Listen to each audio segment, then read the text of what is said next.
When I say the word nostalgia, I feel like it gives off almost immediately negative vibes when it comes to cinema, right? Like we've been stained by years of cinematic universes, reboots, requels. Oh, that is a word I never wanted to say on camera, bad stew. But it is true, right?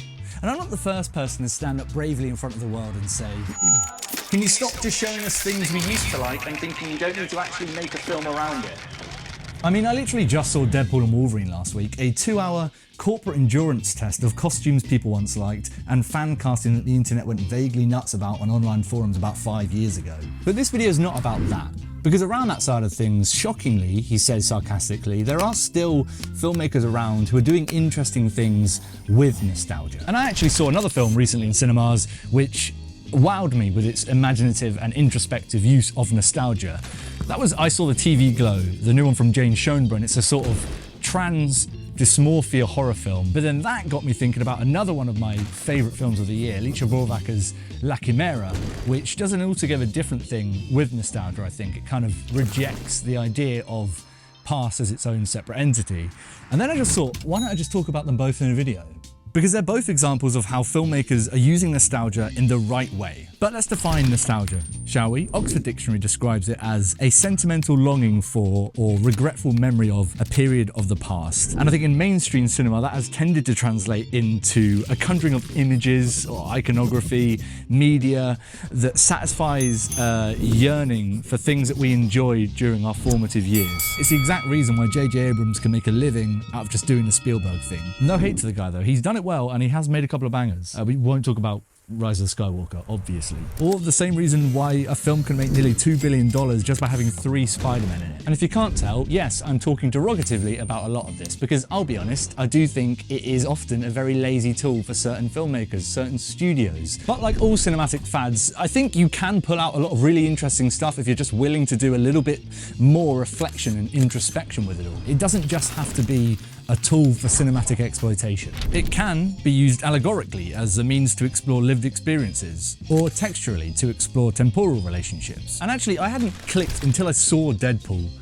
that 2 of my favourite films of the year, both incredibly personal films for their respective directors, are both doing really interesting things with the aesthetic of nostalgia, the look of past media, to examine each of their respective themes. I guess that's the only tally on a list of things to actually be grateful to Sean Levy for. Okay though, so what is this aesthetics of nostalgia that I'm referring to with both of these films? Well, it's interesting to me that they both visually refer to the characteristics of 2 different types of media formats from the past. One, the distorted, hazy CRT glow of early 90s VHS tapes, and the other, the soft, grainy halation of 16 and 35mm film stock. 2 different media formats that both, I think, immediately put you within a very specific time period. And on the VHS side of things for I Saw the TV Glow, it's the 90s, right? This very formative period for a very specific generation of adults today.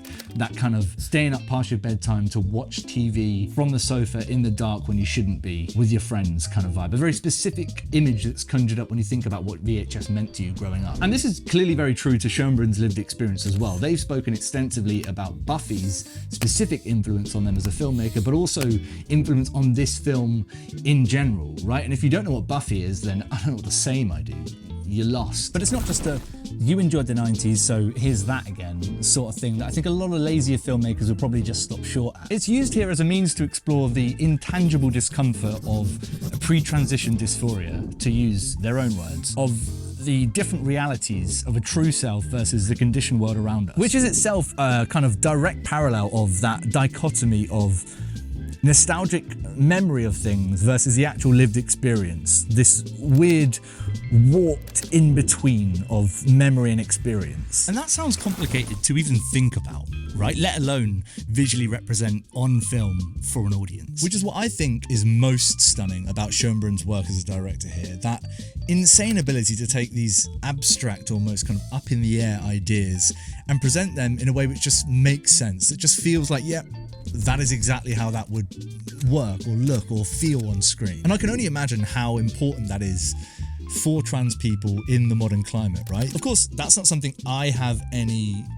personal direct relationship with in the year of our Lord 2024 as a cis white dude, but it is part of what I find so interesting about using established ideas of nostalgia to create this allegory for us on screen, emulating and using that kind of visual nostalgia of the 90s in the film to build such a strong allegory throughout. It's bringing together the universal and the personal within the text. And Schoenbrun ties this allegory together through a visualization of the pre or post-transition experience. They reference shimmering images as a formative text for them as a filmmaker. It was an entire book about how trans people are drawn to the liminality of the shimmer, because it expresses something of our liminal experience of identity and existence in the world. My first film is so deeply obsessed with the haze of low-resolution online shimmer. And that online shimmer manifests itself throughout this film as well, through its CRT colours throughout, but also very literally in the visualization of a digital shimmer above characters at various different points. It's a really striking visual on its own, but when woven throughout the film into this idea of liminality when it comes to nostalgic memory and experience, it makes the allegory all the more potent. So Schoenbrun's film is using a digital shimmer in 90s media to pull out the allegory in their film. What are we to make of Rohrwacher's use of, I suppose, the opposite, right? This very analog, for lack of a better word, texture of film stock.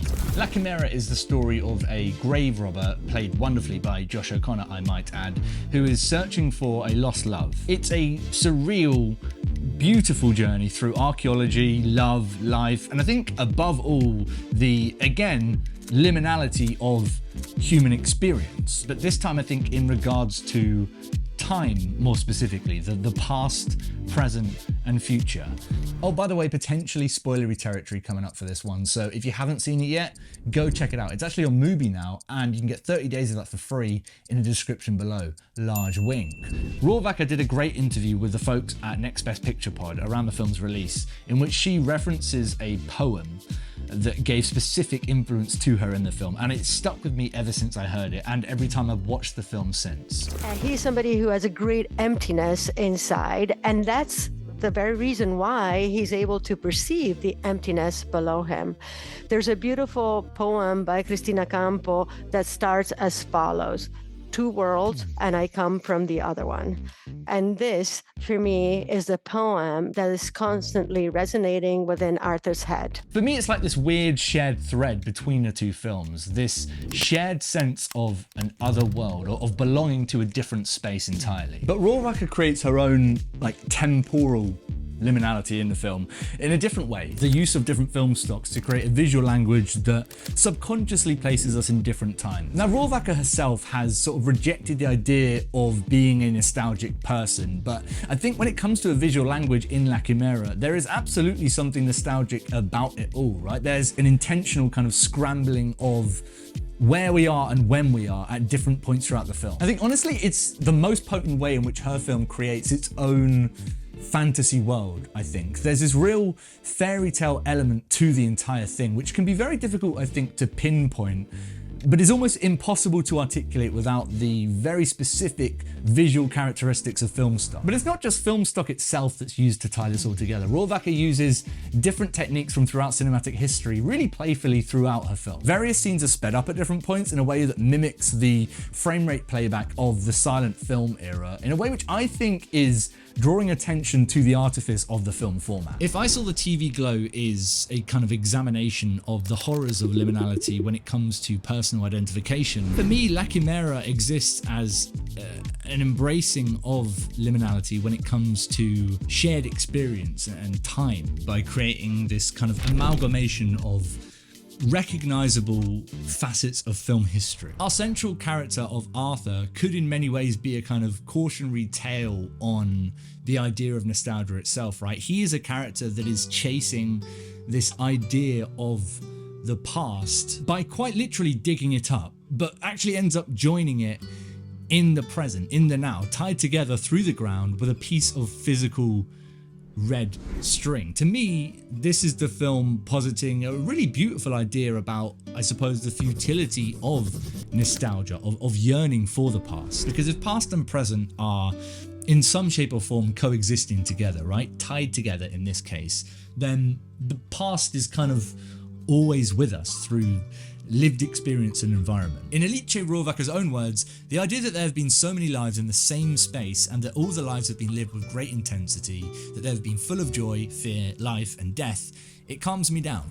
And that is what solidified Rohrwacher's film as my favourite of the year so early on in the year, because I saw La Chimera really soon after losing Dad, very suddenly at the beginning of the year. And I think I needed at that point in time a film to come along and tell me that it's okay not to have him anymore.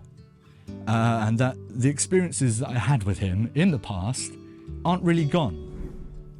They're tied to everything that I'm living now and everything I will go on to live. And that is the fucking power of nostalgia in the right hands. These two films that are doing different things but similar things with this attachment we have to the past, right? And to the worlds of the past. And I find it so interesting that these two films, at different points in the year, however detached they are from each other when it comes to style and the filmmaker's approach to narrative, are tied together by a thread that I just did not expect to see tie them together. They're almost two sides of the same coin when it comes to the past and the nostalgic way we look back on the past and that liminality that comes from exploring those different spaces together. And they're both reminders of why cinema is such a powerful and incredible tool for examining and reflecting on things like fucking nostalgia. And maybe I'm not as sick of that word as I thought I was.